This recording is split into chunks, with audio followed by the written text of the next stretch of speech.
Welcome back to episode 123 of Teachers in Transition, the podcast and the YouTube channel. My name is Kitty Boitnott. I am a career and job search coach for burnout teachers who are ready to leave the classroom but aren't quite sure how or where to start their search. I'm also a certified stress management coach.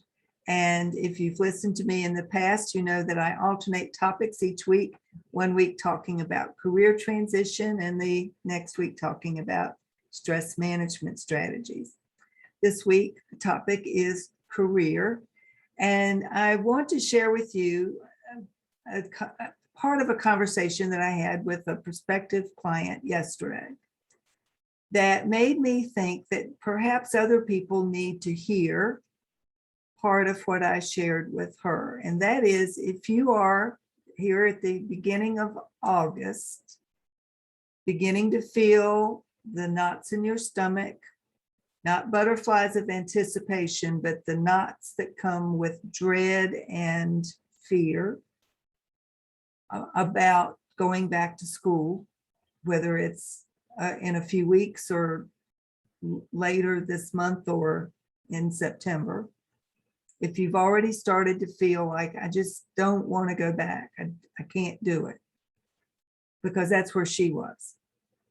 She said for the last 4 days, she had been feeling like she just could not go back. It was just, it fills her with dread. She's not the only one that I've heard from in the last few days, that the closer school comes to starting, the more this desire to just walk away is coming over people. And you may be feeling that way too. And what I said to her and what I want to say to you is, if you have to do it, I mean, it's what I did.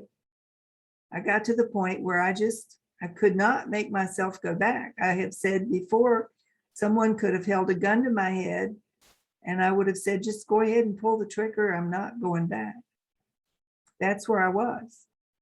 Physically, mentally, emotionally, I was not prepared to go back to teach middle school English. I might have managed it if I could have gone back to a library, because that's what I knew, and that's pretty much the job I had for most of my career, elementary school librarian. But middle school English, after 4 years of hard work at the Virginia Education Association, where I'd loved the job, but it had taken every bit of energy that I had, and I didn't have the energy, the resilience, the patience that I thought I would need to have to work with young people, middle schoolers in particular.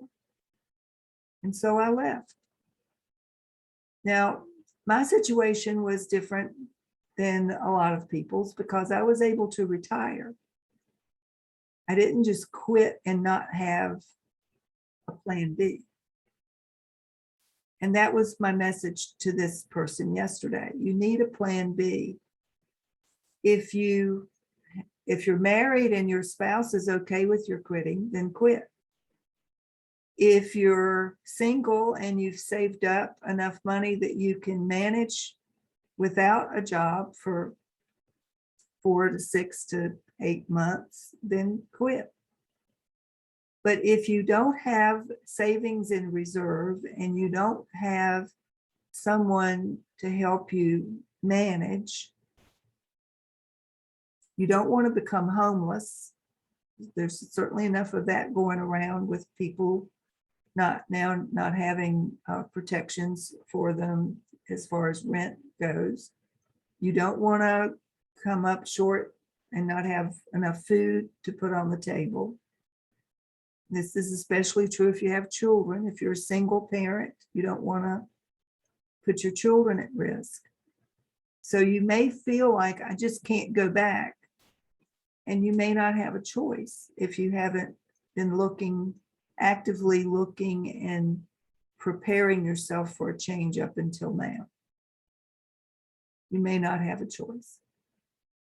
What you do have a choice over, however, is how you approach the new year and how you establish your plan B. What I told her yesterday and what I would tell you today is if you want this to be your last year of teaching, you have to do something about that. You have to not wish and hope or dream about it being your last year. You have to actually do something about it. You have to take action. You have to start looking for a job that will pay you commensurate with the education that you have and the years of experience that you have. You have to have an understanding of how to translate the skills that you have into a language that a hiring manager will understand, because they don't understand education jargon. They won't appreciate your experience as a teacher unless you can translate it into what can you do for them? How can you serve them in this new role that they are advertising? And that takes work. I wish I could tell you that it was just a magical transition. It isn't. Everybody wants everything to be fast, quick. You get it done yesterday. It doesn't work that way. You need a plan. You need to work the plan. You need to be diligent and persistent and patient with your plan. I tell my clients all the time that the only way you cannot be successful with the program that I offer is to give up, just to stop, to quit. The people who stick with it, who are diligent, who are persevering, who are patient with the process, they're the ones who are successful ultimately. Sometimes it's a matter of being in the right place at the right time. I won't kid you. It happens.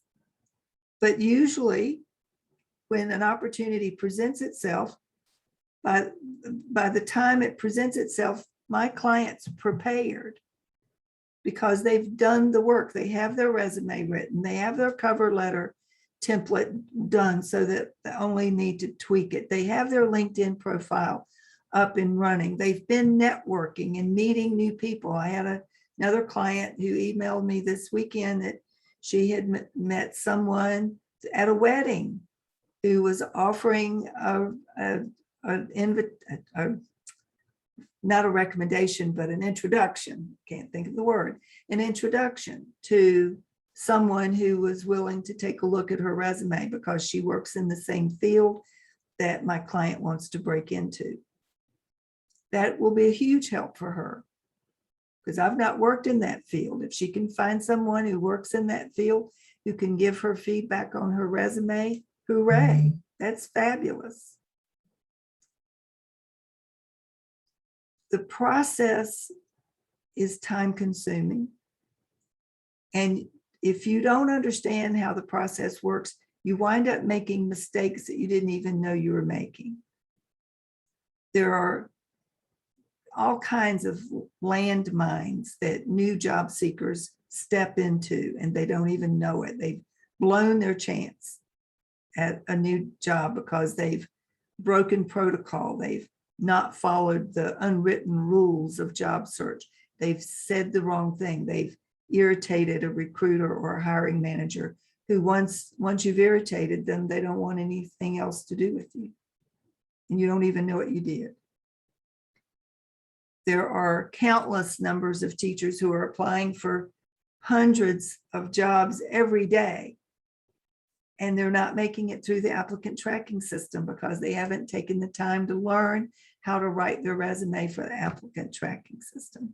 These are important things you need to know. So my advice to her, and what I want to boil all of this down to, is that if you are a teacher who is looking to leave the classroom and you wish you could leave this year, it's probably too late to leave before the school year starts, unless you're okay with not having a paycheck in September.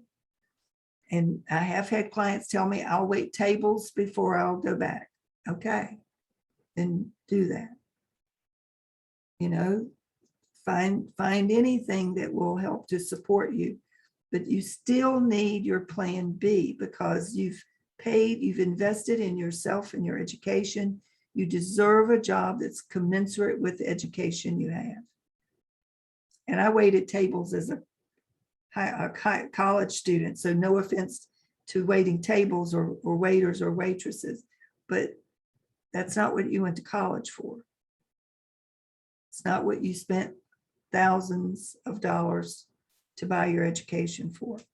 So you want a job that will pay you commensurate to your abilities, your experience, your expertise, your education. That takes planning. So I'm urging you to be intentional and not impulsive when you decide to make your career change. If you are intentional, you will learn what you need to know to start your job search smartly, intelligently, and you'll learn the steps you need to follow to continue through the process so that you are ultimately successful. And you can quit in the middle of the year if you find the perfect fit for you. I know school divisions don't like for people to know that, but teachers quit all the time. It's just a fact of life. People break their contract because they found a new job, they're moving, their husband's being transferred, they're having a baby, they're having a health crisis. People quit all the time. So if you found the perfect fit for you in the middle of the year, you quit. That's your plan. That's your plan B. You're going to do what you need to do to learn how to job search so that you can find the right fit for you that will pay you commensurate to the education and experience that you have. So intention versus impulse. Don't quit unless you have a plan B. That's my advice for you this week, to be intentional as opposed to being impulsive. If you need help with any of that, I'm available for a discovery session.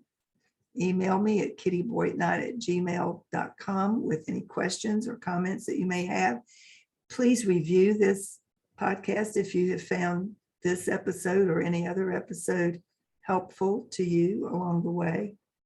And if you want to set up a discovery session, you can do that at teachersinTransition.com/calendar.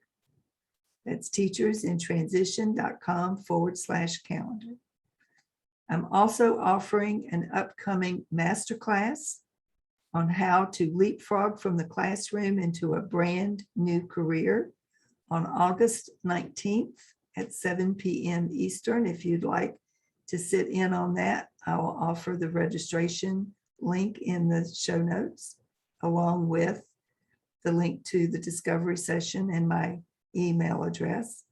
And if you're interested in going ahead and getting started, I'm offering the do-it-yourself version of the Jumpstart Your Job Search 2.0 program for only $297 or $77 a month for 4 months.